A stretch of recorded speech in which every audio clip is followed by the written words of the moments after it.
And we appreciate folks joining. We're going to have Jim Brown talking to us about the Vatican Pavilion from the 1964-1965 World's Fair. When Bill Young and I were doing our book, and the second book we did on the fair, we did an awful lot of where did pieces of the fair end up. And it's always interesting because in some cases you have something real small, a wrought iron fence shows up here, or of course, some of the General Foods arches showed up. But for the most part, pavilions were shredded, taken apart, and reduced into pieces. The Austrian pavilion ended up upstate New York as a ski lodge for a number of years until it unfortunately burned down.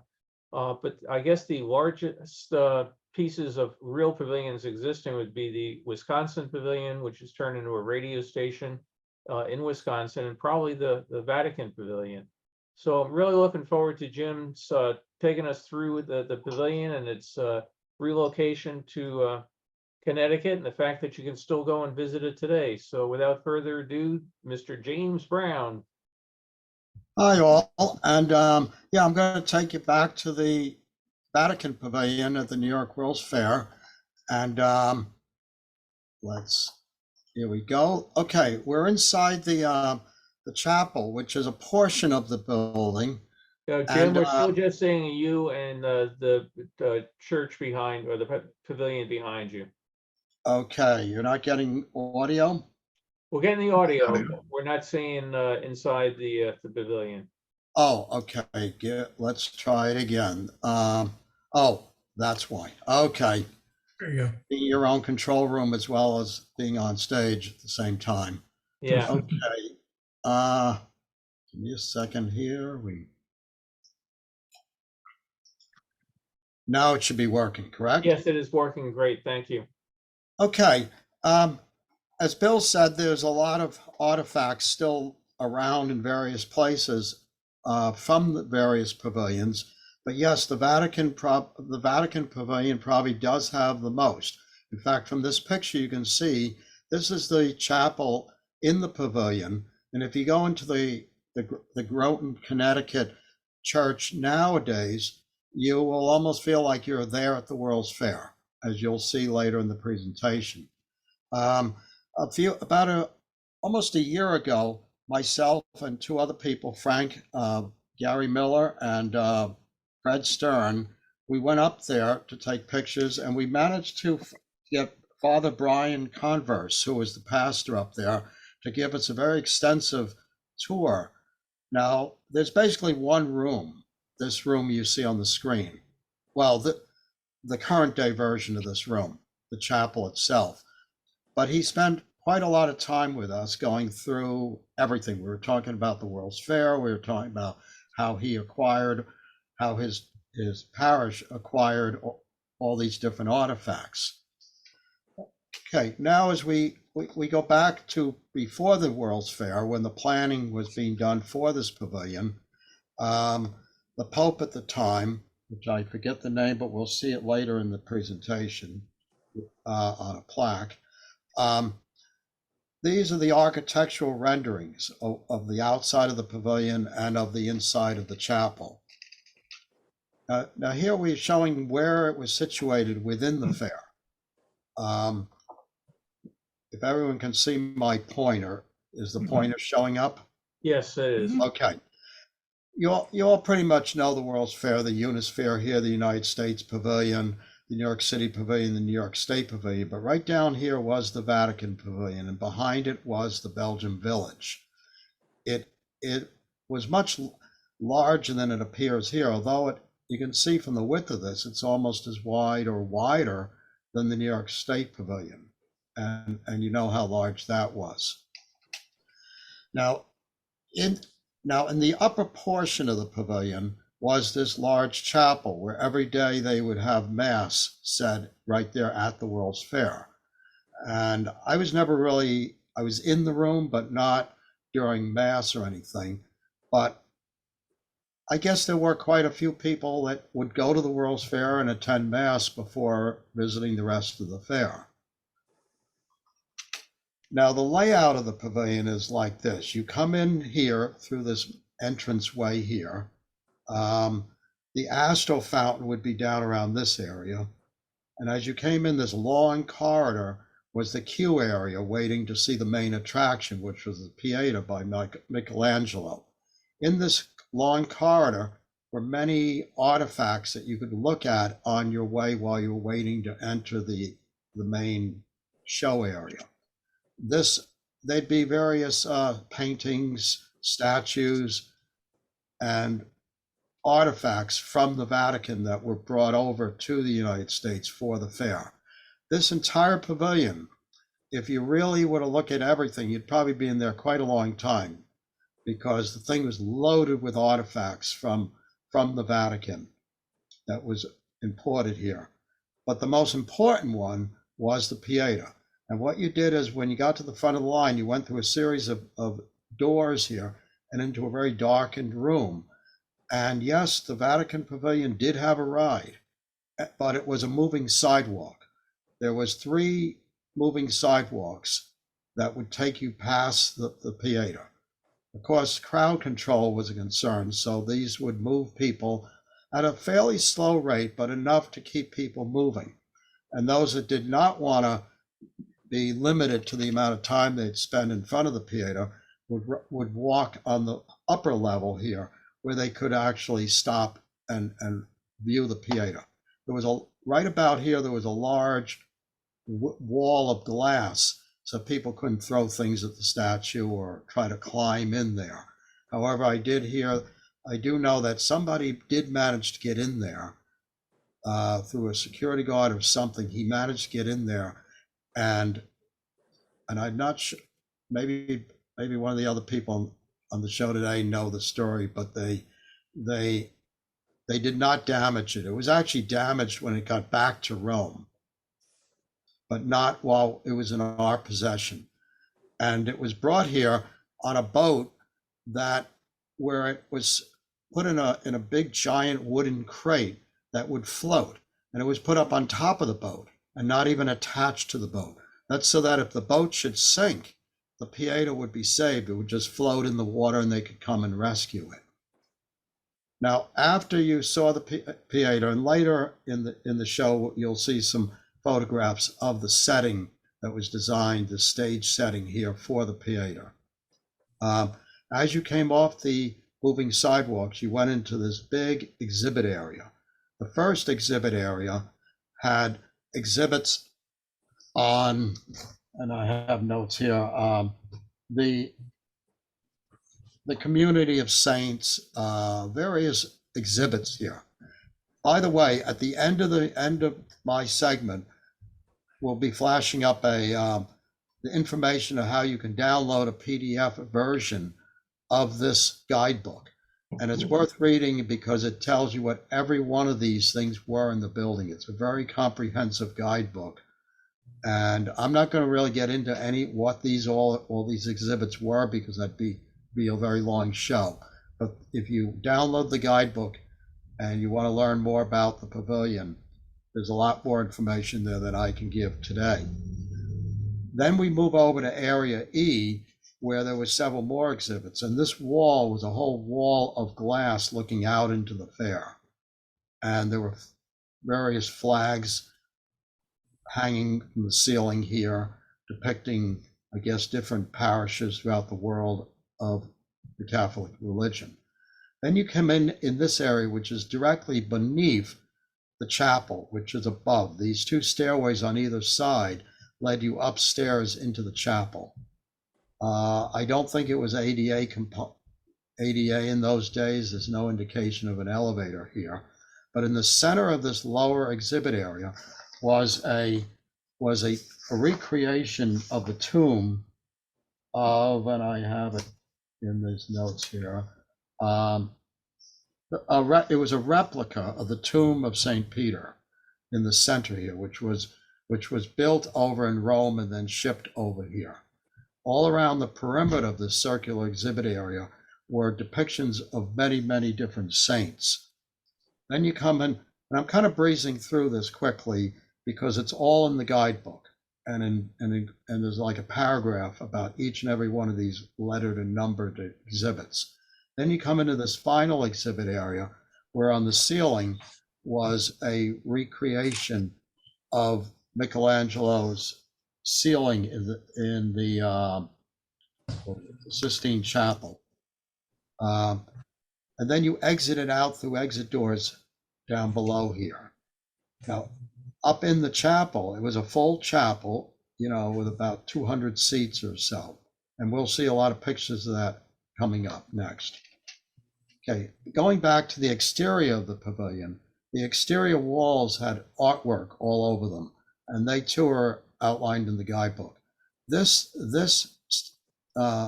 relief sculpture on the front here was pretty well known. Bill, maybe can fill us in on what that was and where it is today. Yeah, it's basically a triad sculpture, basically three parts representing the three different parts of the Holy Trinity. And it is up today at a monastery in Kennebunkport, Maine. Now, on the walls facing the Belgian pavilion were statues all along those walls as well. Every one of these ribbed sections on the back side of this wall had statues and relief sculptures, which are also outlined in the guidebook. And as Bill has often mentioned, there are nuns all over the fair. And the reason they were there largely was because of the Vatican Pavilion. They even brought school groups from all schools to the World's Fair, but in particular, parochial schools would take field trips to the Vatican. And of course, it was necessary that all the students be escorted through the Vatican Pavilion first, and then they were let loose to enjoy the rest of the fair. Up here was a VIP lounge above the main entrance doors, and you can see already the long lines waiting to get in. When the Pope visited, the fair had, it was one of the days of the highest attendance at the fair because there were so many people coming to see the Pope's visit. And we have an itinerary of that visit coming up soon. Now, directly across from the Vatican Pavilion was the Astral Fountain. And behind the camera in this picture is the New York State Pavilion. Now notice in this picture how this crown up here protrudes with the stained glass windows above the roof of the pavilion. That'll become meaningful in some later slides because the floor of the chapel lines up about halfway up here. And so part of the chapel is down in the building, and then part of it sticks up above the roof line. And here we get some more views. And here's a little closer up. These lamp posts up here are not a part of the Vatican Pavilion, even though they kind of match the cross. They really are part of the Astral Fountain. Now, in the top picture, this one here up top left, you'll see these two people standing here? Well, we did a then and now picture about a year or two ago, and myself and Stephanie posed in that same picture. So here you have a then and now. If you stand there now, this is where the Vatican Pavilion stood. And the Astral Fountain is basically still there, but turned into a skateboard park. We'll see some close-ups of that later. And here's a really nice picture of the Astral Fountain. And again, keep your eye on this man right here. There's the today picture. And this is the skate park. It has various ramps and stairs, and it simulates the terrain that skateboarders might encounter anywhere they go to skateboard in the public streets. Here they were given a specific place where they can safely skateboard. But notice along the edge here, the retaining wall of the original Astral Fountain still exists. And here an aerial view. You can see better how the Belgian Pavilion behind it, and then across the highway, the lake amusement area, the Astral Fountain in the foreground. And this down in the corner is the roof of the Tent of Tomorrow of the New York State Pavilion. You can see here the sheer size of the building, this being the entrance, and the Pieta is situated right down the far end here. Now this is, you may or may not be able to see this too clearly, but this is all the stops that the Pope made on the day he visited the fair on September 4th, 1965, the second year. And what his main objective was to visit the UN to give a speech. But he stopped off at several other locations, including the World's Fair. How much of the fair he got to see, I don't know, but he definitely saw the Pieta and the VIP lounge of the Vatican Pavilion. You can see they even had to X out some of the stops due to time.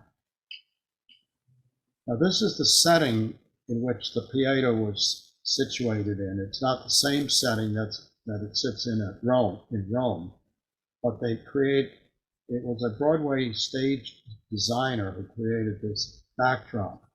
And they had religious music playing in there, and it was like a very dark, solemn kind of room with some bright lights on the statue itself. So this is the view you would have seen as you rode past on the moving sidewalks. And you would be in there maybe about 2 or 3 minutes it would take to ride from one side of it to the other. Here we have another view of the altar within the chapel of the Good Shepherd in the pavilion and the stained glass windows. This alcove here leads to one of the stairways going down to the exhibit level. And then below here we have some other shots of the exhibit area. A lot of, not much interactive exhibits, more a lot of artifacts behind glass cases and a lot of photo murals and real lit panels of famous artwork. Here we have some more exhibits. These are the exit doors back out into the fair. You can see these streaked lines here. They're actually time exposure from the camera of the rotating cage that was around the astral fountain. Below here, another area of exhibits. Now, and then the cross on top of the pavilion, which when viewed from any angle would look like a cross, because it wasn't just simply the 2 pieces you normally see in a cross, but it had pieces coming forward and back, so no matter where you were in the fair, it looked like a cross. You would never look at it endwise. Here's the recreated temple tomb of St. Peter, I think. Yeah, St. Peter. And another statue that was in the exhibit area. Now here's during demolition at the World's Fair. And you'll notice the crown up here protrudes up very steeply to the point where the cross was. Later when we see in Croton, the church now, the roof is a lot flatter. They never really made it as grand as this, unfortunately. It isn't gold like this. The arches in here had a nice curve to them. Now they have a different curve, which you'll see later.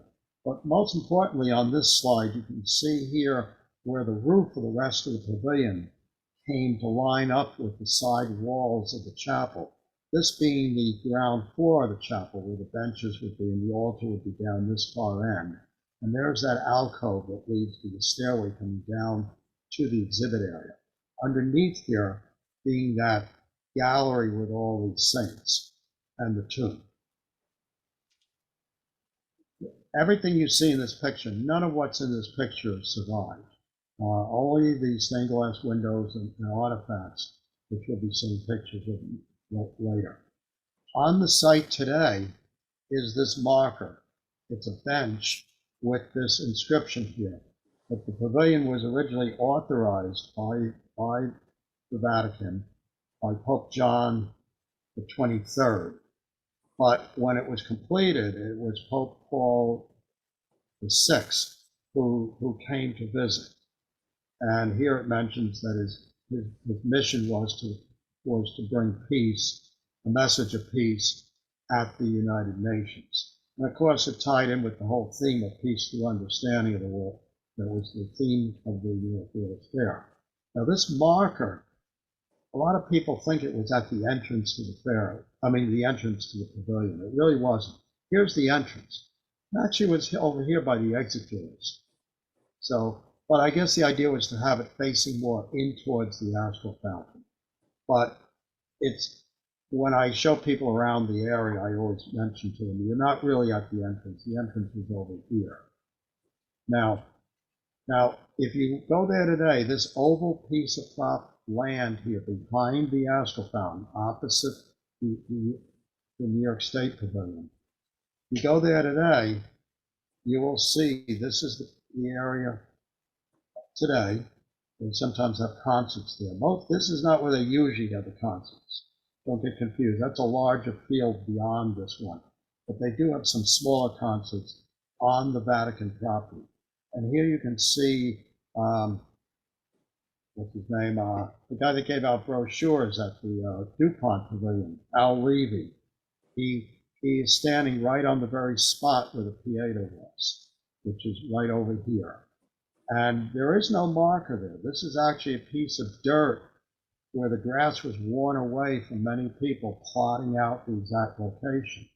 And I have a series of overlays of the whole fair, this being just a portion of it, that actually, where you can turn on and off different layers and see where things today line up with things then. And there's the Pieta. And if you take away this layer, you'll see this very spot right here. Now, several years after the fair, in 1967, they completed and laid the cornerstone on St. Mary's Mother of the Redeemer Church in Groton, Connecticut. And this is the building as it stands now. And you can see a little bit of the Vatican Pavilion poking out at top there. Of course, these are all new. Everything you see here is new construction, except some of the artifacts. The cross, the stained glass windows, and when we go inside, you'll see several more things that they acquired after the fair. Now, people have acquired many things from the fair, like lampposts and benches and all kinds of things. As Bill said, these things went all over the country.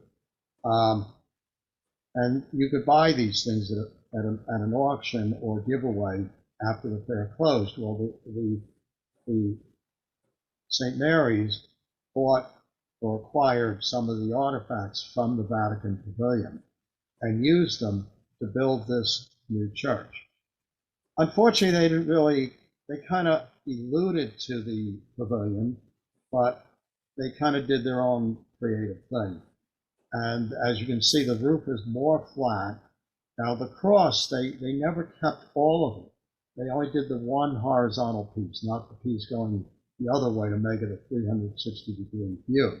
Also, those spires that came up all around it to look like rays going up to heaven, those, we think they might be hidden in the basement somewhere. We said to Father Converse, hey, if we had time, we'd go down the basement and look for them, and they put them back up. But anyway, there was a crown piece down here with the lights in it. That's no longer there. Unfortunately, this is not lit up at night. So that's the front. So now we go inside, and now we start to see several more things that were from the fair. Now, the altar at the fair was not this one. Because of the church's proximity to the out in Connecticut towards the Long Island Sound, they went a nautical theme. If you can see this pulpit here, which is a podium where they give the sermons, this podium is designed to look like the front of a boat, and the altar continues that same motif, as does these other wooden objects, all made of the same kind of wood. So unfortunately, the altar, wherever that ended up, we don't really know, but probably another church acquired it. The backdrop here, brick, is not from the fair. There was curtains here. In fact, the entire room is a little bigger, so they had to add 2 more of these sections. And the way they did that is add 2 more that are blanks without windows. Now, the piece from the fair is this large wooden trellis-like structure behind the altar. Now, there's names for these things. I can't pronounce them, but they are mentioned in the guidebook. It's fancy, I guess, Roman names for these different pieces that often appear in many churches. This ring of lights here was from the fair.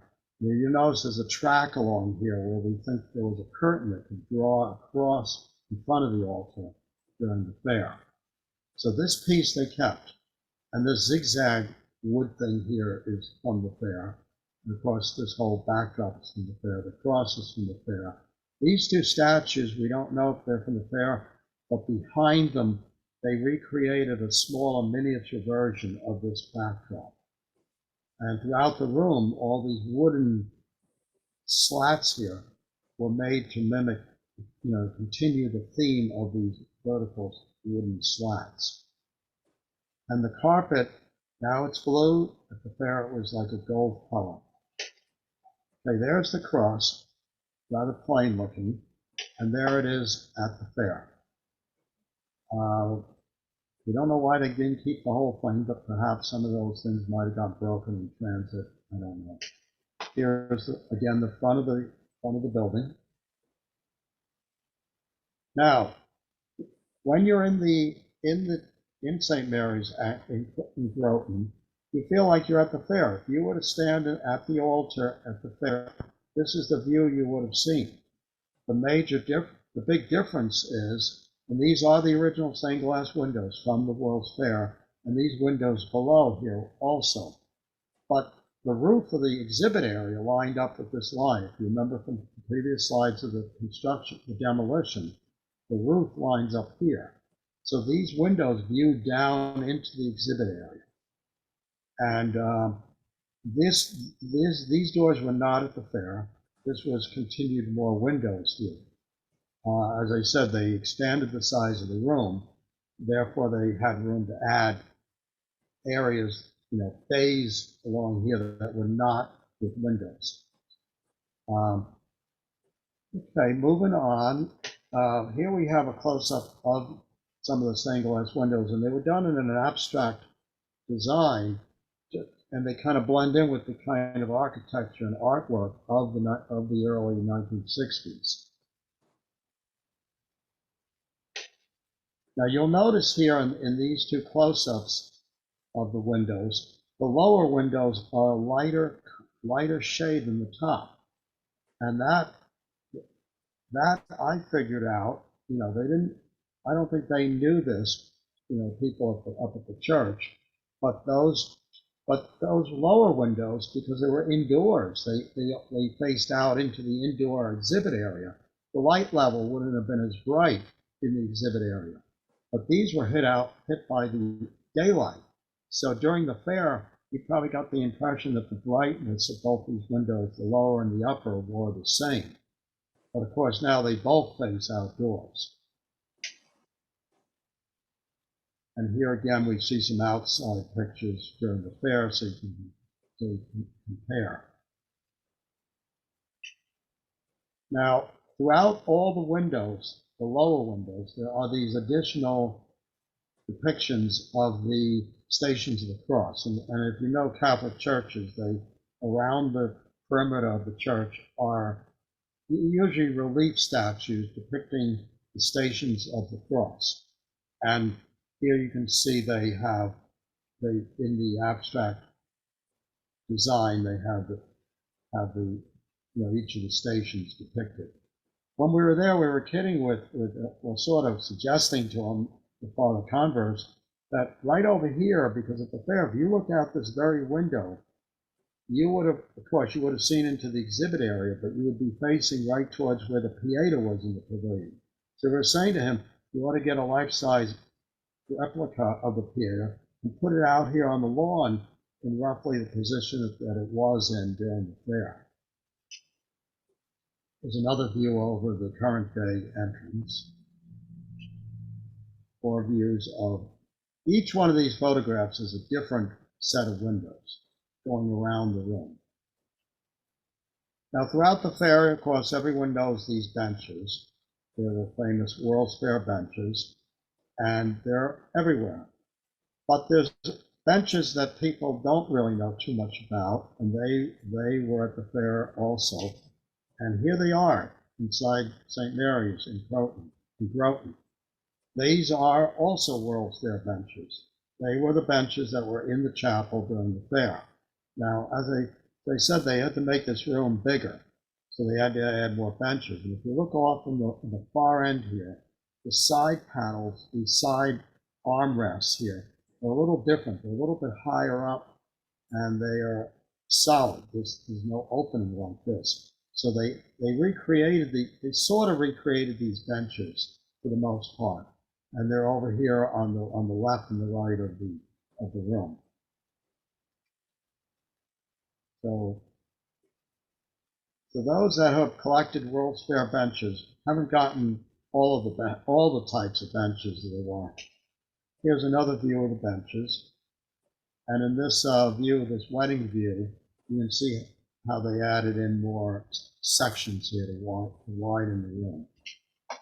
Now, the current day benches do not have the original kneelers. Somehow I ended up on a website of a company that makes replacement bent kneelers. And fortunately, I was shocked to see that on their advertising website, they had the World's Fair benches.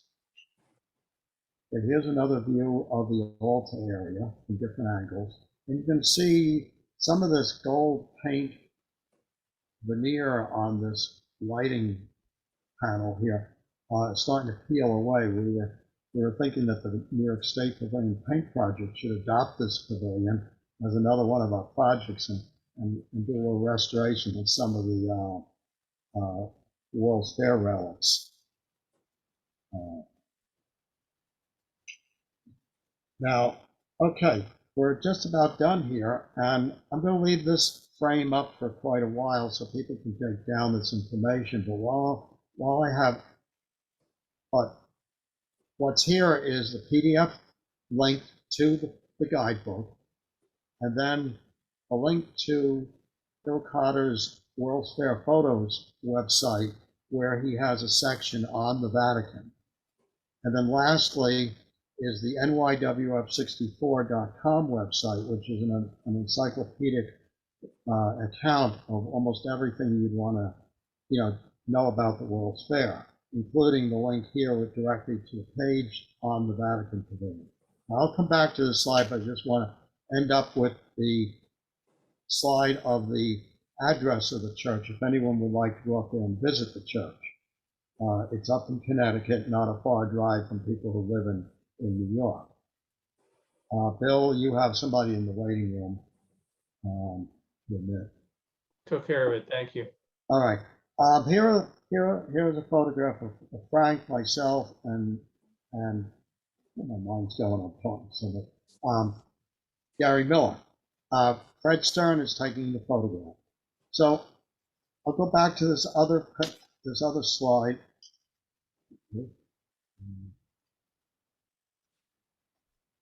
There we go. So anyone have any questions?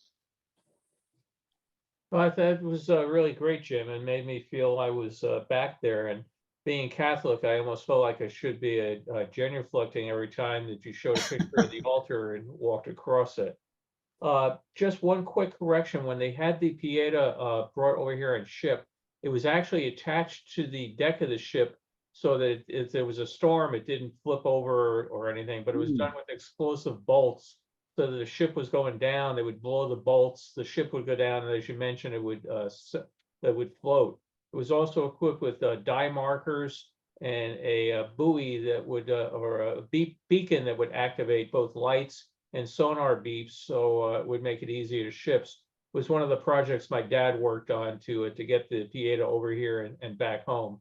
So we talked a lot about the very unique shipping of that particular artifact. Yeah, thanks for adding that. I kind of knew it was somehow attached or unattached so that it could just separate from the ship, but thanks for letting us know just how that worked. That's very ingenious. And they did spend a lot of money and effort to really make sure nothing ever happened to that statue.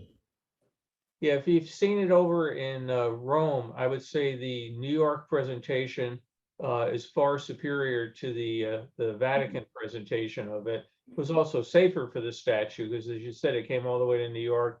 never got any damage, and in Rome it did. Now they put up barriers in Rome as well. But that setting with the dark room, the lighting on it, the music playing, it was very reverent. One of the things I remember was how even the most anxious kid, when they went inside, it was like a calming effect, like you had pumped narcotic or anesthetic gas into the room. Everybody just calmed down and went through it very, very quietly.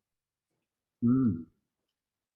Yeah, as I was saying, when you're in the church at Croton, it it when we were in that room, we were in there for quite a while, talking about the World's Fair, talking about his, current day church and how they acquired the artifacts and all. And it was kind of like we just enjoyed hanging out in there because it was like we were at the fair and we just didn't want to leave. We just enjoyed it. We were, just enjoying it. In fact, Father Converse, his name Converse, he picked up his foot and showed us that he was wearing Converse sneakers. So it was kind of like fun being in there because we were like at the fair. Yeah, I've got to go. Just so you know, by the way, there's a small typo on the page that you're showing now. It says NYWF 61com. Oh, okay. Thanks for calling that to my attention. Oh, And sure. that will now be on the recording. Okay. Great. How about others? What thoughts, observations, or everybody getting ready to beat a path to Connecticut? I go to New Jersey quite a bit. I may have to make a trip up there. You know, I'm sorry? It's a great area. If you go up to Connecticut, that particular area, you can go aboard the USS Nautilus. The first atomic-powered submarine is on display there. And then you've got the Mystic Seaport, which is really great for old sailing ships and that. And then you can also go to the famous Mystic Pizza restaurant, which we've been to and thoroughly recommend. So if you're in the area, going up to Connecticut is just a great spot. Now, unlike other churches that are always locked except when they're having an event there, this church pretty much keeps its doors open most of the time. When we arrived there, Father Converse wasn't waiting for us inside. He was in another building and we had to hang out in there for a little while until he showed up. But we just walked in off the street. So if you go up there, go in. I would advise you maybe go up there when there's a mass or something going on, because when we were up there, you saw them in those slides. The room was kind of dark. It was just light coming in, a lot of light coming in from the windows. But the room looks a lot nicer when the indoor light is also on. Does Gary or Fred have anything to say? Because we were all up there, and what do you guys remember of it? Or Fred, you gave them some booklets.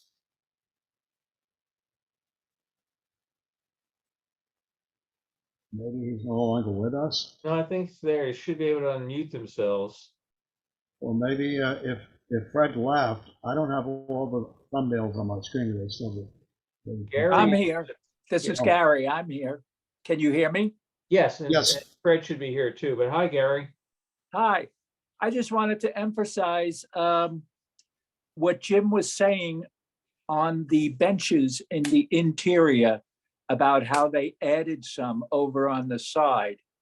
But what I wanted to point out is the bulk of all the benches that you saw and that are used are original from the fair. So the majority, I guess, would have seated between 200 and 300 people from the original benches. And what Jim was pointing out is they just added some on the sides because of the circumference was now larger. But it's worth a trip up there. As you said, there's other things in the area. They are more than willing to talk about it. Father Converse was aware of the connections, and we clued him in on some other things, but he generally was very receptive and wanted the congregation to know that in the future as well, where the history of the church itself had come from. That's one reason I made that PDF. I took one of the copies of the actual guidebook, did a lot of cleaning up electronically on it, and made this PDF because I want to see. We were talking about reproducing it, and they said, "Oh, it's copyright." I said, "Yeah, but you guys own the copyright. You're the Roman Catholic Church. It's your book." But he said they didn't really want to do that. But I did make that link. I sent it to them, and they now, the people up there can now visit, view the guidebook. And Now, yes, I did. I thought I made it clear that most all those benches were original. Maybe I didn't make it clear, but every one of those benches, except those added ones, were from the fair, and thousands of people who visited the fair sat in those very benches. now admit it, guys, did you check to see that they were bolted down to the floor? We were kidding. We were saying, hey, before he gets here, Fred, did you bring a wrench with you? Can we haul one of these out of here into the car and speed off?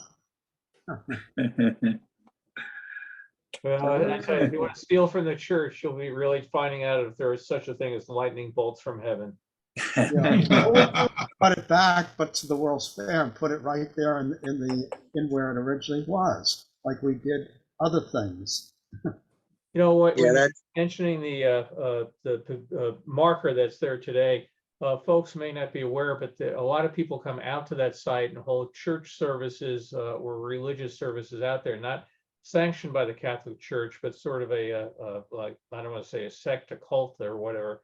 But there are people now that are convinced that the Virgin Mary shows up and speaks to them and all sorts of other odds and ends. So the Parks Department constantly has to keep the crowds and everything from interfering with other people that go to the park for other operation, just to go for a soccer game or something else. But they can get some very large crowds going to services out there at that granite marker. yeah, and Bill, the the people that guard the perimeter, they have special, I guess, special members of their group, and I'm not sure if it is. I think it is a sect. They can be very, very aggressive, so you have to kind of walk out of your way not to go through their their perimeter. Hey, Joey, why don't you dress as a Swiss Guard and show up and see how they react? There were a few times we were painting at the pavilion, and they were over there doing their thing, and we never went over there because we were kind of afraid that maybe there'd be some problem with being too close to it. But then again, we were thinking, well, maybe they'd want us to be there, so we could hear the words, so to speak, but we just kind of figured, let's not get too close. Yeah, let's try to convert you. it's an incredible event though, because I think they do it every Sunday. Yeah, Sunday morning. And it's not just a group of people. It's probably about 100 or 200 people show up there. And I think it's supposed to be it has something to do with Veronica, I believe. And they're based out of Bayside, I believe, too. One of the things I find ironic is they all hang out by that's something I forgot to mention before. When they're hanging out there, they're hanging out by what was the exit door. What's so significant about the exit door?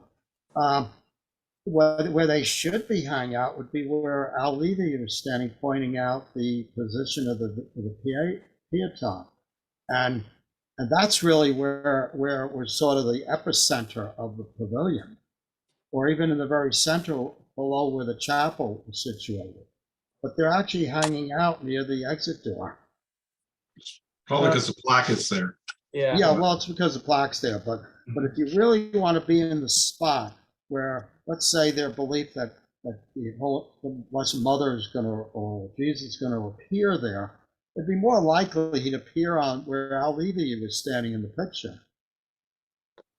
Yeah, and myself, I'd probably stand where there was a snack bar. I hadn't remembered a snack bar, but I saw it on your map, refreshment area. And I'm trying to remember. I have a total blank. I can't place that whatsoever. Which the Oh, you mean in front of the building? No, inside, it was the last area up in the upper left area of that particular area. It says refreshment area. You know, so Oh, okay, I didn't notice that.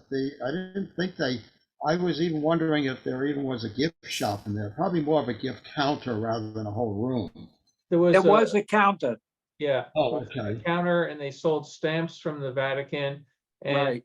little plaster of Paris models of the Pieta, which my mother took home, and you know, we had proudly in our living room for a number of years until we came home one day, and the dog greeted us at the front door. We thought the dog had mad dog disease because it was all foamy at the mouth. Turned out if a dog eats a plaster of Paris statue, that's what their mouth ends up looking like. I'm So going back to that diagram. Just so we have reference to it. Yes, looking at that map, I did see that it was a letter H and a letter K, one of yeah, them. K, K refreshment area. right? So just between the B and the chapel, Yeah, right there. immediately below the big letter B. Oh, okay. That's it. This is the Q area. Right, so just below the actual letter B, just go down, there it is. Well, that's this. Okay, KF3. You're saying was a souvenir counter. No, actually in the circle, there's is that a letter H, the pavilion shop? Yeah, down if we look down below at the legend, H pavilion shop, J restrooms, and K Above refreshment area. F3. So the K is to the right in the purple area, right next to That's the right, steps yes. going up. Oh, okay. Yeah, Yeah. and then there's also one on the other side too. Being Oh, the Catholic, 2K. sold Oh, holy I gifts see. and Right. wine. Yeah. So these were counters. This curved thing was probably the counter, and this would be like the store itself. Right. Yeah, so I've no, again, it doesn't show up in any pictures I can remember, but now I'm gonna be scouring it to look for pictures of a refreshment stand. No, it is funny how you remember certain things so well, you know, so burned into your brain that you know, if you walked around a corner today, you would know in this particular pavilion, right where so and such was. And then you come across something like that and go, man, I don't remember that at all. Of course, some days I'm trying to remember where on earth those car keys are, so. Bill Fred, and Jim, Yeah. a little bit of side trivia. If you go to the restored and recreated TWA terminal at JFK, there is a little alcove up on the second level where the Pope, when he deplaned, was like a waiting area, or a private Right. waiting area for him when he visited on the visit to the fair and to New York. Oh, all right. Thank you for telling us that. That little alcove, it's like a circular thing, and it actually is all padded, covered with like gold padding around it. There's a little dome overhead, and it looks like a very religious kind of tranquil kind of little area for him and his entourage to sit on in like a bench in a circle. But right across from that was another such room for where the Beatles waited for their flight. And that had all pop art colors in it and a little more modern looking. So, Well, I can answer one question for you, Jim, on how much the Pope saw the fair. The answer is pretty much none. They had brought him in through what's called the crash gate at the Belgian village. Basically, it was an emergency gate. If there ever had been a giant disaster at the fair, they had what they called crash gates at several spots. They could open and bring in fire trucks and you know, ambulances and that sort of thing. Mercifully, they were never needed. But they had a particular route where they brought him in the Vatican Pavilion crash gate. He went straight to the Vatican Pavilion, took the tour, you know, like I said, you know, saw the Pieta, went to the VIP lounge, greeted local VIPs from the city and from the church, went back out, got in the limo and left again. His schedule did not allow him to see any other pavilions, and he didn't even get as far as over as, say, the Unisphere. So he basically came straight in, went to the pavilion, came out, waved, left, and was on his way again. Right. Hopefully you got to ride the moving sidewalks and see the Pieta. Yeah, I imagine so. Yeah. Well, that's really great. Any other questions or folks have for Jim? It's again, I used to work in Groton or Groton, and had no idea the church was up there at that particular time. So next time we go, Scott mentioned that there's also Abbott's for Fresh Lobster by the beach if you're in the area. Not being a lobster fan, I was not aware of that, but it's a great area. If you love history, Mystic Seaport is absolutely a must go to. I mean, they've got old whaling ships and ferries and all sorts of odds and ends out there. It's really a great spot. I just would not go in winter because it can get kind of cold off the water, but it's a very very nice place to spend a day. They have a nice aquarium there, not too large in comparison to, let's say, the New York aquarium, but it was rather nice when I was there some time ago. But the Nautilus, if you're over 6'3", you're going to bump your head Hmm. I worked multiple with, times.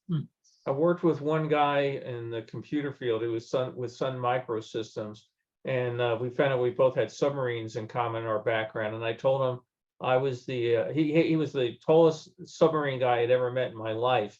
And he said, yeah, he spent the better part of 2 years going, crap, that hurt, crap, that hurt. So yeah, the Nautilus it's really great to go and visit that again if you're into the history. Well, if we're done with the Vatican, I can take you on to the next part of things, which let me just get ready here. I will have to bring up this video. 1 second. Okay, I will now share screen. Just just before I get there. Again, I've been restoring films, and you end up with a lot of the same things because people went to them a lot. So you end up with a lot of movies from the '64 World's Fair. You end up with a lot of movies from Expo '67, and then you get lesser ones. Trying to find film footage of things like Hemisphere is less, and by a certain point in time, movies were dying down, and people are starting to get into the home video days. And people are not as likely to be dumping home video collections on, eBay or at yard sales. But I was fortunate to come up with this particular one, which is a Super 8 movie shot at the Knoxville World's Fair. So let me share the screen here, optimize for video. And hopefully you can all see it now. Basically, for folks that are not familiar with it, it's a very long, narrow fair built along the side of a railroad track that went through a small valley in the Knoxville area. And they had some existing buildings that they kept on site, but most of these were built just for the fair. Modular buildings that could be quickly taken down, like these are giant tent structures.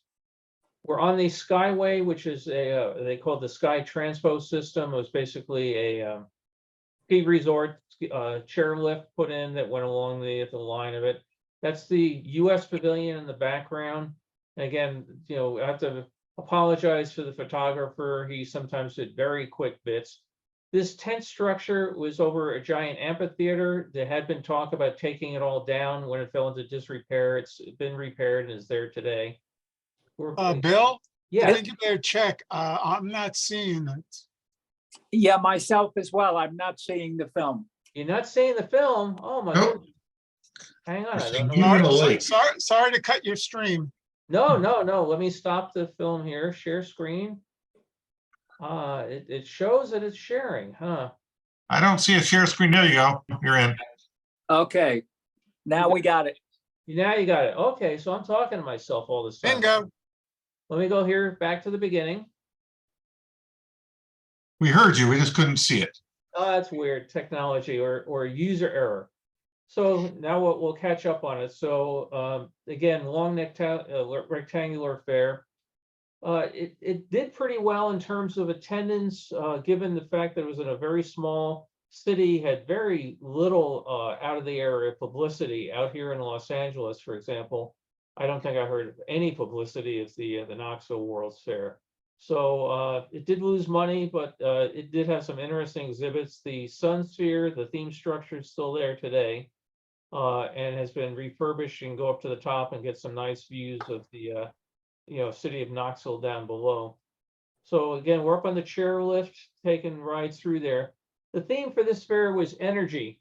So you had a lot of pavilions there based on oil companies, or that there's a kinetic sculpture done by the wind. Saudi Arabia was there, all about oil fields. The U.S. Pavilion was really a big thing on solar energy. That's the backside of the U.S. Pavilion. Sadly, like the New York State or the U.S. Pavilion at the '64 World's Fair, they didn't have any post-fair purpose for it. It sat there. The roof leaked like a sieve, and they finally did a controlled implosion and brought the building down. So Australia had huge pavilion there, and a big thing about wind power and turbines. Also, the Australians are very proud to offer that they could drink anybody else under the table from any other pavilion. Down by the river, you had an amusement area. Long line you can see of people waiting to go down into one of the exhibits here. This is over by the China Pavilion. Again, there's a sign for it. China was a bit of a disappointment. It was mostly a giant gift shop with anything that was, almost everything that was inside the building was for sale. Very few real precious artifacts. Outside a gift shop, and down at the back, those buildings still are there today. Again, they were there pre-fair, now they're there post-fair. Snack bar area. Back of the U.S. Pavilion. It was really, if you go on my site, I have some pictures of the inside. Some really interesting exhibits. They had the Gossamer, the pedal-powered airplane that had made fame. They also had an exhibit of all things on World's Fairs, and they had exhibits in the '64 World's Fair inside. If you watch The Simpsons, they did a whole spoof episode where Bart goes to the wig sphere. He finds an old guidebook in the glove compartment of the car, and they steal it and go to see the World's Fair, not realizing it had ended 20 years earlier. And they bought by a company to store surplus wigs. And he accidentally bumps it with the car and topples it to the ground. So The Simpsons did a couple World's Fair shows, and that's a great one to go catch. Again, all done here real quick inside the U.S. Pavilion, big empty exhibit area. And this is the tent, the new Tennessee performing tent there. Again, they had let it sit there for years. They said, hey, why don't we cut up this roof on it and sell it off by the square inch to raise some money. There were plans to raise the entire thing, but it has been restored and it is still being used for outdoor performances today. If you do get to Knoxville, it's a very, very nice park to go through, although I understand they've got a big homeless problem in the section where China Pavilion used to be. So I wouldn't go at night, but during the daytime, they've got some nice water features, and you can again go up in the Sun Sphere and get a little bit of the flavor of the fair.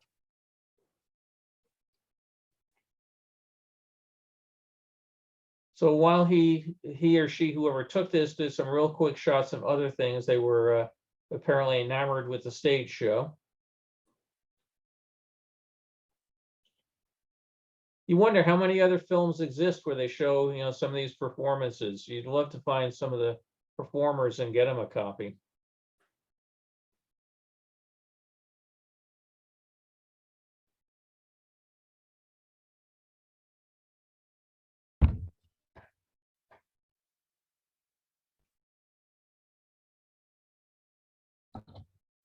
Has sort of a minstrel show feel to it, doesn't it?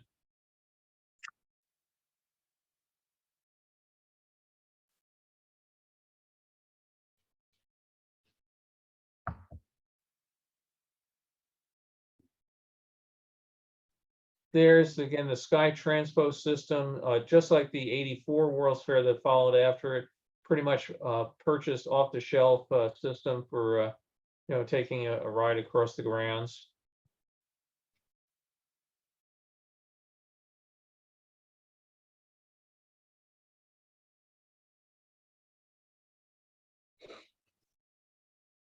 A lot of this water stuff is still there today. This film was super overexposed in this section, so did the best I could to bring it back. Existing buildings had a candy shop inside, the Stroh House Brewery, very popular. They both are drinking beer, but they also had what they call the Folk Life Festival. So again, like other World's Fairs, invite everybody to come and perform here, and your family will probably buy a ticket to come and see you perform. So just about any musical group in the Tennessee or greater area was invited to participate at the Folk Life Festival. Sometimes I have a schedule of 20, 30 different groups at a time would be performing on the stage there. Ticket booths. Amazingly, somebody found some of these ticket booths are still sitting on site today. Why they were so, they're not used for ticket booths, but they're still there and can be readily identified and still sitting on the site. So our team has finished their visit, and we will finish our movie there. So don't know why I didn't show it first, but I'm glad that we got it to come and work in there. Bill, Yeah, I believe Fred Stern actually attended that fair. Is that correct, Fred? Do you have any comments? Yeah, is my sound working now? yeah. Yeah, Oh, okay. Before I seem to be having problem. Yeah, I did go. In fact, I made the mistake of buying a 3-day ticket. And I basically saw it all in a day. But I went back the second day to sort of like soak up the atmosphere, and I was staying at a local youth hostel where I kind of teamed up with this couple from Quebec, and since I had sort of seen everything, I was being like their guide. And but it wasn't bad. I wasn't sorry I went. It was I didn't know what to expect. My last fair had been Expo 67, so having seen 64 and 67, I was expecting a World's Fair. From the outside, it looked good. You see the Sun Sphere, you could see the U.S. Pavilion, but once you got inside, you started walking around. I started to realize when I was a member of the World's Fair Collector Society, and they were talking about Category A fairs and Category B fairs. I got my lesson on what a Category B fair was when I walked in, but I did kind of enjoy it. Yeah, it's the trouble if your brain set is on, something the size of 64 or 67, and you get to this and it could basically fit in the parking lot of the 64 fair. It's a big change. The thing that was really interesting was, again, I would mention it was built on this long, narrow foot plan. And that's because it was a railroad yard. And World's Fairs seem to like to take railroad yards and turn them into World's Fairs. They almost did it. The railroad said you can use this land, but we still got to take a train through it once a day. So it was a train track that ran all the way through the middle of the fairground, which people constantly were complaining about tripping and spraining ankles and that. But then periodically they would have to stop everything and let a freight train run through the middle of the fair, which they tried to do generally at night. But sometimes the railroad would just say, we got to get it through now. And you can imagine if something at the 64 World's Fair, of all of a sudden you brought a 100-car freight train through the middle of it, that'd be kind of bizarre. Did you get any souvenirs there, Fred? Yeah, actually, I did. I had gone toward the end, so everything was like 50% off. And I had this Sun Sphere candle, which I really liked, but it sort of started to droop after about 10 years. I think my display case was a little too warm for it. But an interesting thing that I had seen was a official World's Fair pocket watch, which came in a box, and I searched every gift shop on the site and I could not find it. But then I took a little walk outside the fairgrounds on the main street, and I found the Hallmark store, and they had them in the window. So I'm glad I got to get that. It was almost reminiscent of something from the '39 World's Fair. If you ever saw a picture of it, it sort of had this like Art Deco feel to it.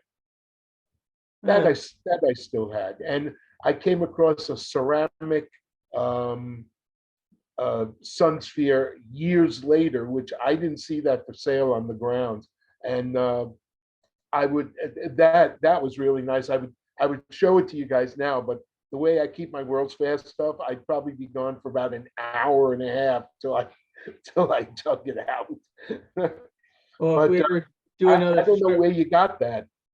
if we do a show and tell day, I'd love to see anything that you got from there. I think I only have a few odds and ends, and you know, one of the pennants, you know, that you know, banners, that sort of thing hanging up on the wall, and that's great. And I know Beth was reading, you were there. Any particular memories you had other than not being able to go to the amusement area?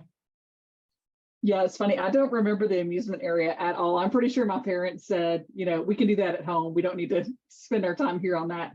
We just spent one day at the fair. I would have been, let's see, we went in the summer, so I was 8, almost 9. My souvenir was a guidebook. Yeah, that was my souvenir wherever we went. I know I got a T-shirt too that I don't think we have anymore.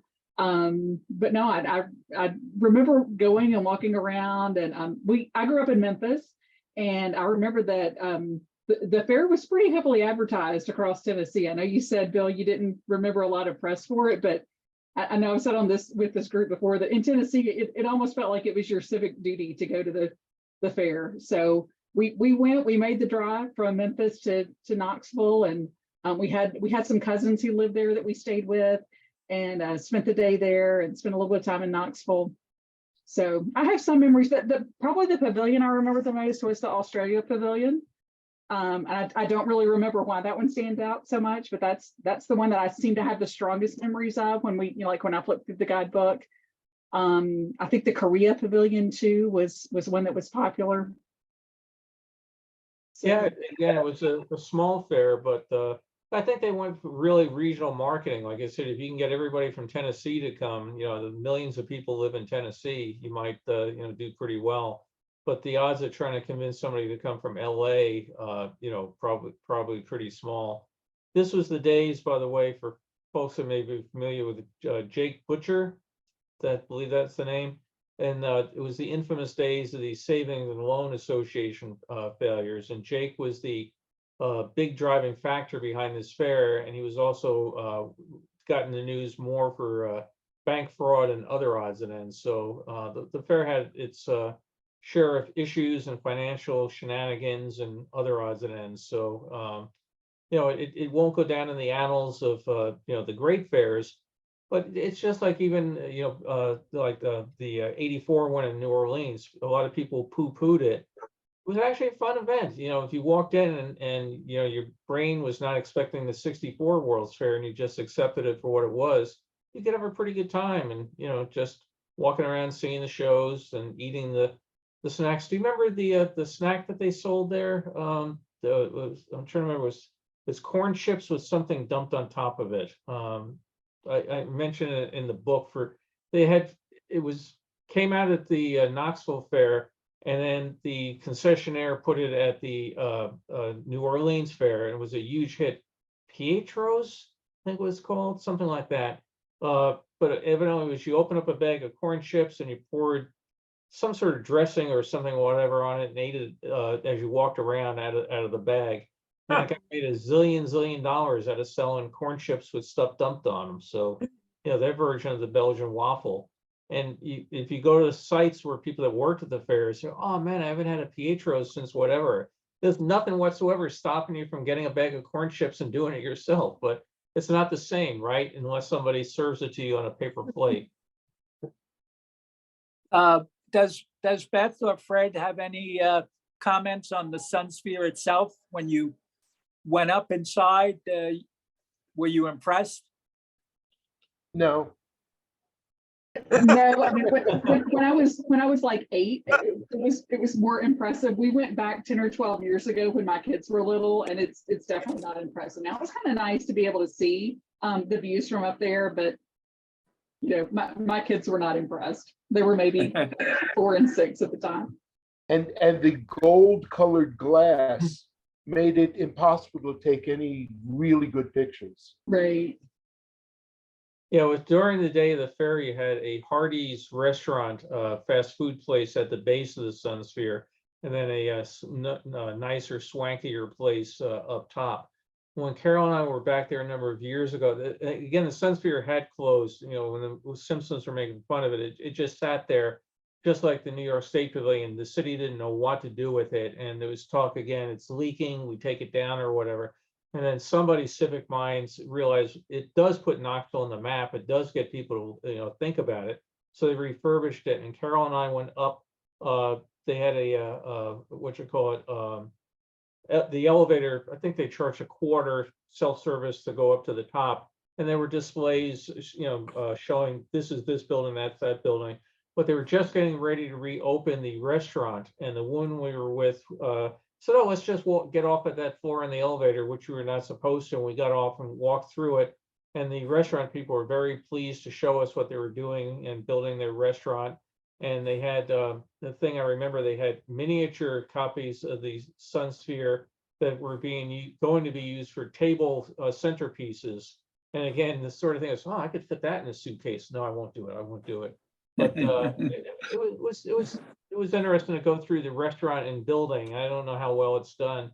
Richard Herring's putting down, oh, here, it's not chili, it's a Petro. So, well, it was pretty accurate. I thought it was Pietro. That's too much of the Pieta influence from earlier, but the Petro. So, you know, I have to go and see if I have what is on top of a Petro. Can somebody just look at that and see real quick?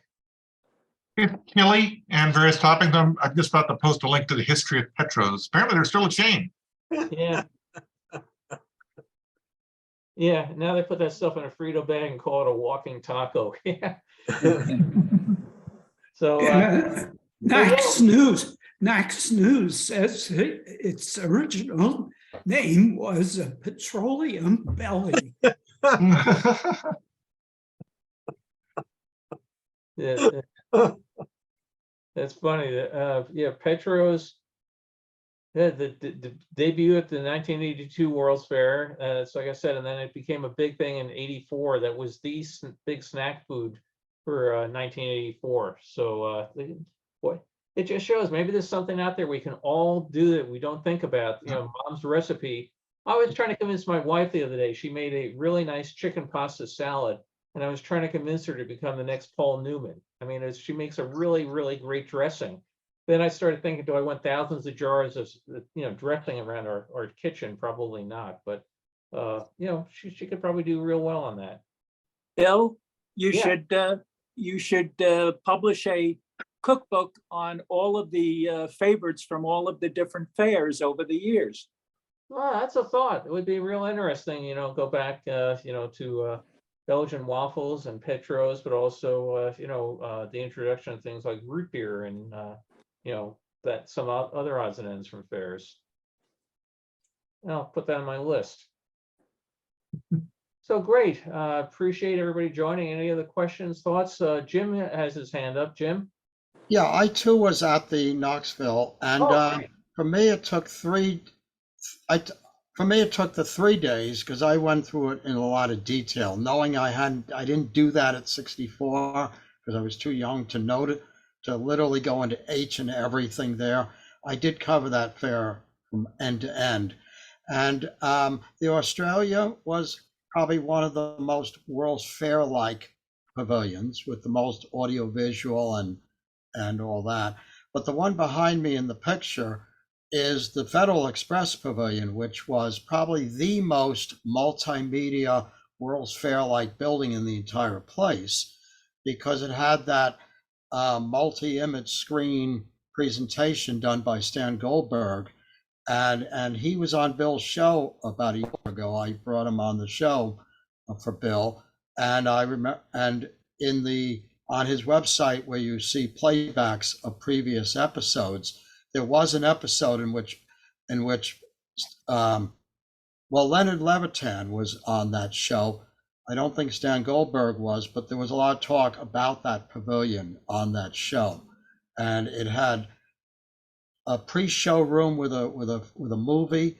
Then it had the main showroom with several multi-screens all around you, doing almost like an IBM people wall type show, but you stood and watched it. Well, that's neat. And did you bring home any particularly great souvenirs? Books like guidebook, photo books, things, not ashtrays and that kind of thing, but more things that would document the fair. Oh, neat. Yeah, it again, small fair, sort of a shoebox fair. It wasn't the biggest thing in town, but the biggest fair out there, but you still have to say, look at all the people and all the pictures, and a whole bunch of people came, and a whole bunch of people apparently enjoyed it. And you don't all have to do things on an epic scale. They were talking about doing a World's Fair here in LA a number of years ago, about 10 years ago, and it died out. And it might have been successful because what they had, the idea was having a bunch of little World's Fair type things scattered all around the city. The trouble is there's no way to get between point A and point B. So if you were enjoying the small little plot in Burbank, and then you had to get in your car and drive over to Glendale and park and go through theirs, and you went through theirs for an hour, and then you had to drive back over to Pasadena, it kind of fell apart. But not everything needs to be epic. Baron, I see your hands up. Yes, Bill and Jim, great presentation, Jim. When I was 8 when I visited New York World's Fair, so I don't recall if I visited the Vatican Pavilion or not. But one of the things I had an interest in, based on today's presentation, of looking at the plan again that Jim, you had presented, which was in the guidebook, was the 3 walking sidewalks, or the 3 walking walkways, and the fourth walkway that you could just physically walk on. Were they staggered and elevated? Meaning, as you walked into the Pieta presentation area, did you walk up a ramp and then onto the moving sidewalks? Yes, there and was. then walk back down at the end of it? Right, there was a sort of incline there, and each level was at a different. Getting an echo here. I hope I'm coming through okay. Each moving sidewalk was slightly like a foot or two above each one before. So if you were on that back one that didn't move, you were like maybe 4 feet higher than the front one. Yeah, and I think they wanted slightly different speeds too. That down in the front they went faster because everybody wanted to be down front. If you're gonna go down front, you're gonna go through it a little bit quicker than if you were on one of the upper ones. But it was tiered so that it was nice when you were short. I was 12 years old. You weren't just looking at the back of the heads of the guys in front of you. You were high enough up you could look out and see. The dogs are convinced the mail lady's here. She's already come and gone, so I don't know what they're barking about. Yeah, no, I had presumed that, and but I didn't quite see any pictures, and the brochure didn't, the guide didn't show anything, didn't show anything of the Pieta exhibition itself in the guide. I didn't see. And Bill, I don't know if you've got pictures of it elsewhere, or anybody else has got pictures of it elsewhere, but it just kind of dawned on me, were those ramps staggered and elevated? I presumed that they were, but I just thought I'd ask. Yeah, I do have some pictures on the website, but they're not easy to get good ones because it was so dark inside and you were in a moving platform. So if you're using, ASA 64 film or so, and you try to take a picture, you end up with a sort of blurry view of it.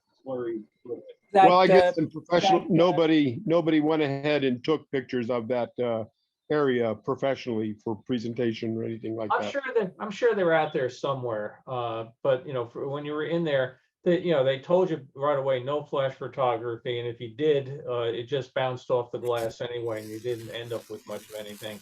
But I'm sure that somewhere, the entire Pavilions document. There were That, professional the pictures. Thanks for muting there, Baron. You're just echoing back. Go ahead, Jim. There were professional pictures done by the Vatican, and one of them is in that guidebook, which is in that PDF I sent a link to. Yeah, but not of the moving sidewalk area. Oh, right? not of the sidewalk itself. I mean, Right. you were basically in a very dark room, and the sidewalk itself was just like a rubber. It's like that moving sidewalk you see in the Atlanta airport that takes you down those long corridors. It's just like a escalator sides on it with a handrail that moves along. Yeah, no, not the sidewalk I was looking at. I was looking more at the pavilion area, the Pieta presentation area, the pictures of it.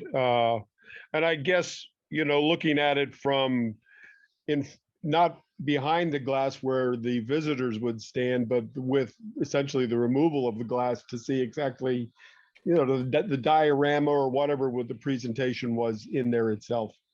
There are a few pictures that I've seen that were done either for Life or Look magazine that the photographer was able to come in and get some very nice shots where they basically amped up the lighting a little bit to show the statue a little bit better. So go search for Life or Look magazine, Pieta, and you'll probably end up with some good results there. Yeah, I'll do that. Thanks, Bill. And again, thanks, Jim. Great presentation. Yeah, anybody else, anything? I was just going to say, Bill, that with that fourth platform at the Pieta, that was used by people. I recall when I was there myself, people in wheelchairs and minor disabilities would use that fourth one that was not moving. Right, yeah, that part was ADA compliant. They might not get you up to the chapel itself, but you can imagine lots of elderly people were very interested in going and seeing that. So yeah, having made accommodations for that was a great thing to do that. Because so much of the fair, back then people didn't think about things the way they do today. You couldn't get to certain parts of things, and nice that they did that. Like I said, we went a lot. My mother, being very devout, wanted to see it. My dad wanted to brag to all his friends that he brought it over there and he was going to send it home again. So it was obligatory for us to go and pay a visit. And like I said, when that dog chewed up my mom's statue, it was one of the few times I saw my mom really lose her temper. She was not happy. It was the pre-eBay days, so you couldn't just go, I think this was like around 1969 or something. So she's, the dogs chewed it up. How do you go and get one? Now they show up on eBay all the time, but back then we had the stump of it for quite a while. Well, great. Hope people's the weather is cooperating. We have up in our mountains around here tons of snow. We're just watching supermarkets collapsing because so much snow on the roof, and people that can't get food because they have 9 feet of snow on the ground. So it might be putting a significant dent into our drought. So our local reservoirs are filling up, not so much the Colorado River or things like that, but it has been interesting, and more storms coming. So I hope we get more rain. I hope the rest of the country doesn't get buried in snow. Next week, I'll be back. I have some more movies that I was not able to finish this week. I had a very hectic week schedule-wise otherwise, but I've cleaned a whole bunch of them. I've scanned them, and I just have to go and edit it and throw them together. So I'll put online what the topics will be soon. And I thank you, Jim. Appreciate it. Again, it's always fun for me to see somebody else's take or view on something, and I always learn something new myself. So I really appreciate you doing it. Great, and good seeing you again, Gary. And it's Same here. been too Same long. I'm gonna be back in New York this July. So you know, maybe you guys can show me what you're painting at that point in time. Well, they got to take down the fences first. They're still doing that work on the pavilion, but we'll come up with something for you. Our latest project is trying to get the base of the Unisphere to be colored blue again, which it was during the fair. But Parks is fighting us on that to no end. It's just a black base now. Well, I would expect if, like, you know, maybe you, Gary, Fred, Jim, a few others just showed up, swarmed it, painted it, and ran like hell. We've thought of that. We've thought of it. You know, Kara wants to do that. yeah, it's interesting. You know, every now and then, like we're having a big problem out here with homeless people with parking these decrepit RVs all over the place. And in this one part of town, all of a sudden these giant concrete blocks showed up where there's enough space to park a car in between them, but not an RV. And people are saying, that's illegal, you shouldn't have put it there. And all the businesses are going, yeah, we don't know where they came from. They were just here one morning when we came into work. We thought the city did it. And the city's left them there where they're, quote, trying to figure out how to do it. I think the city is quite frankly happy they're there. But, you know, it's one of those things that's, you know, they tell you can't do it. You come in the morning and they know you did it because you've been asking, can I put concrete blocks out there? Can I put concrete blocks out there? No, no, no. I don't know where they came from. So I don't know how it got blue. You know what you do is when you pick the day you want to go do it, let me know and I'll try to scale the New York State towers. I'll create enough of the disturbance they don't notice you guys. You're on. Okay. Well, great seeing everybody and hope to see you next week. Hope everybody has a great week. You do. Great job, Bill. Take care. Take care, Bill. Take care. Take care. So Thank you, long. Bill. Take care.